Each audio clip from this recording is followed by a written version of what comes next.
예전에 이 영상에서 언급했던 적이 있습니다. 저의 코리안 포비아에 대해서. 해외에만 나가면 발동하던 희한한 증세입니다.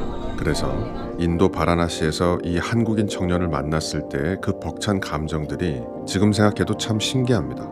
해외에서 한국인을 그렇게 반가워할 줄은 꿈에도 몰랐거든요. 그리고 더 신기한 건 이후 형성되고 있는 이 친구와의 관계가 제 생에 처음 맺어보는 형태의 관계라는 점이에요.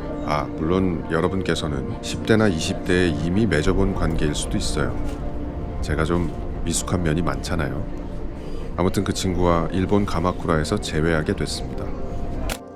늘 그렇듯 이번 영상도 시시하고 잘 자란 저의 솔직한 이야기로 채워져 있습니다.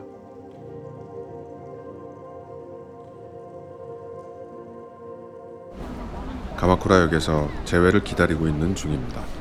이 친구는 취미로 6년째 사진을 찍고 있는데 실력이 수준급입니다.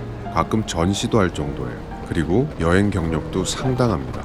20대 중반의 나이에 벌써 37개국의 92곳의 도시를 여행했습니다. 제 아무리 강력한 첫 만남이 이루어졌다고 해도 이 친구의 삶에 카메라와 여행이라는 낱말이 새겨져 있지 않았다면 저희의 인연은 인도에서 끊어졌을지도 모른다는 생각이 듭니다. 제가 수다 떠는 걸 무척 좋아하거든요. 그렇기 때문에 제 말을 잘 들어주고 또 그 말을 찰떡같이 이해해 줄 수 있는 사람과의 대화는 제게 언제나 커다란 기쁨을 줍니다. 이야, 관리하기 힘드신 것 같은데 여행 다니면서. 쉽지 않죠.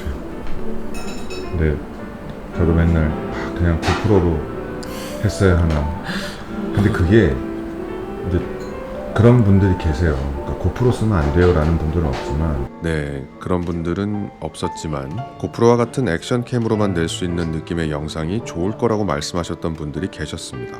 해서 가볍게 찍어 영상 중간중간에 넣을 목적으로 일본에 오기 전에 소형캠 하나를 장만했는데 지금 시점에서 촬영한 것들을 쭉 보면 망한 것 같습니다. 그저 송구한 마음입니다. 아무튼 카메라를 만지는 친구이다 보니까 큰 카메라를 들고 세계를 여행하는 저의 고충을 잘 이해해 주는 것 같아요. 물론 그걸 알아주지 않는다고 해서 서운함을 느끼거나 그러지는 않겠지만 이렇게 알아주는 사람의 존재는 제 입장에서는 매우 귀할 수밖에 없습니다. 저는 진심과 경험에서 우러나온 말 한마디로 천냥빚을 갚을 수 있다고 믿는 사람이거든요. 에노덴 열차를 타러 왔습니다. 가마쿠라의 명물 중 하나죠. 일단 보시는 것처럼 열차 자체가 예쁘고요. 이렇게 열차 내부에서 바라보는 풍경들도 눈을 호강시켜줍니다. 물론 누군가에게는 이 풍경이 시시해 보일 수도 있을 겁니다. 도파민을 터뜨려주는 풍경은 아니니까요.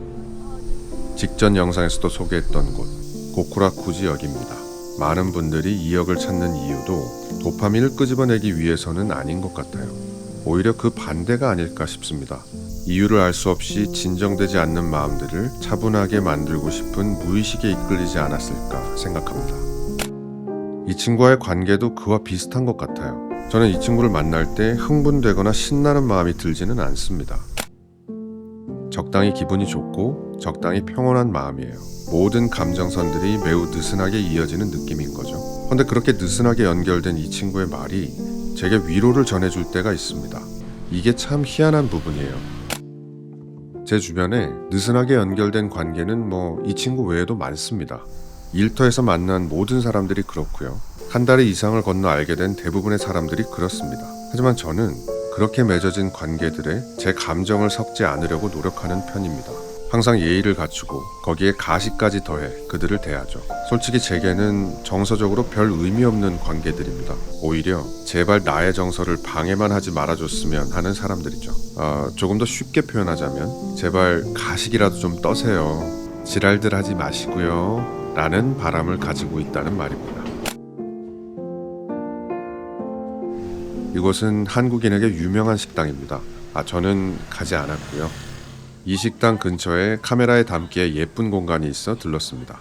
바로 이곳입니다. 이 친구와는 카메라와 여행이라는 강력한 공통분모 이외에도 비슷한 경험들이 꽤 있습니다. 이 친구는 한동안 토익을 준비했었고 얼마 전에는 편입을 하기도 했습니다. 제가 한때 목을 맸었고 결과적으로 꽤 성공적으로 해냈던 일들이라 진심을 담아서 응원하는 말들을 건넸습니다. 가까운 사람들에게도 진심을 담아 응원하는 경우가 있습니다만 솔직히 때로는 가식적으로 응원을 건넬 때도 있습니다. 저는 가까운 사람들에게 부디 불운이 없기를 바라는 마음만 있지 그들이 하는 모든 일이 잘 됐으면 좋겠다라는 마음이 들지는 않는 사람인 것 같아요.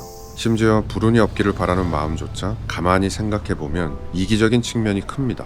그들에게 불운이 생기면 제 마음이 무척 괴로울 것 같거든요. 그런 제게 있어 이 친구와의 만남은 어쩌면 운명이라는 생각이 들기도 합니다. 어차피 나는 누구에게도 좋은 사람이 되기는 글렀구나 싶었을 때 꼭 좋은 사람이 아니어도 서로의 삶의 굴곡이 깊게 얽혀있지 않았더라도 아주 가끔 서로에게 힘이 되어주는 관계가 존재할 수도 있다는 걸 제게 알려주는 것 같거든요. 제가 가장 좋아하는 사진입니다. 정말 멋있죠?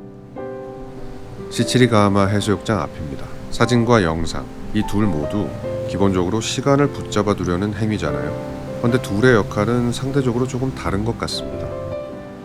예를 들어서 기록하거나 기억하고픈 시간들을 붙잡아 두는 데에는 영상이 더 좋을 테고 어떤 순간을 추억하는 데에는 사진이 더 좋은 것 같아요. 사진 속에 담긴 과거의 순간에 현재의 나의 생각과 경험이 끼어들 여지가 더 많죠. 날카로운 사실 위에 각자의 욕망이나 바람들을 덧칠해 나가면서 추억이 생기는 것이기에 사진 속의 풍경은 늘 아련한 마음을 불러일으키는 것 같습니다.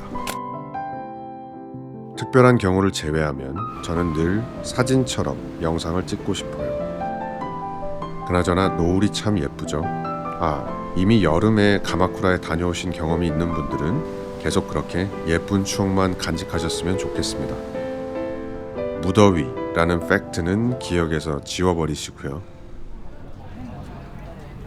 헤어질 때가 됐습니다. 언제 또 이 친구를 다시 만날 수 있을까요? 서로 사무치게 그리운 마음을 가지고 있는 건 아니에요. 예를 들어 카톡도 서로 몇 달 만에 답장을 주고받을 때도 있습니다. 여러분께서는 어떠신지 모르겠지만 저는 연락 예절에 굉장히 예민한 사람입니다. 예를 들어 누군가가 답장을 늦게 하는 건 얼마든지 이해합니다. 바빠서, 힘들어서, 위급한 일이 있어서, 피곤해서, 귀찮아서, 하고 싶지 않아서 어떤 이유든 다 이해할 수 있습니다. 단 그 사정을 제게 설명해 주기만 한다면. 헌데 상대가 다음날 혹은 며칠 후에 연락을 하면서 그 사정을 쏙 빼놓고 답을 하면 저는 카톡 창을 닫으면서 마음도 함께 닫습니다.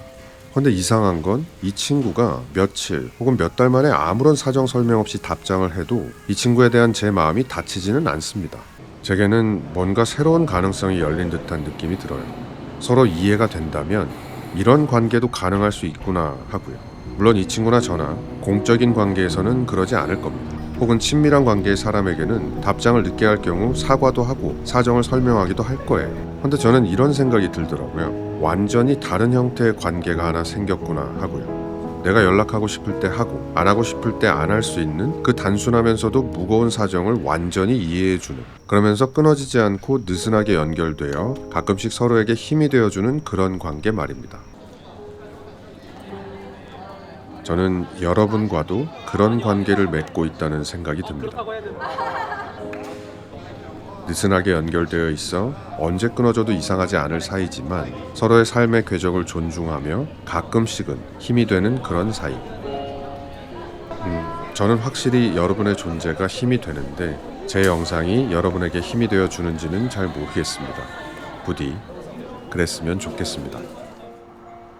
오늘도 끝까지 함께 해주셔서 진심으로 고맙습니다.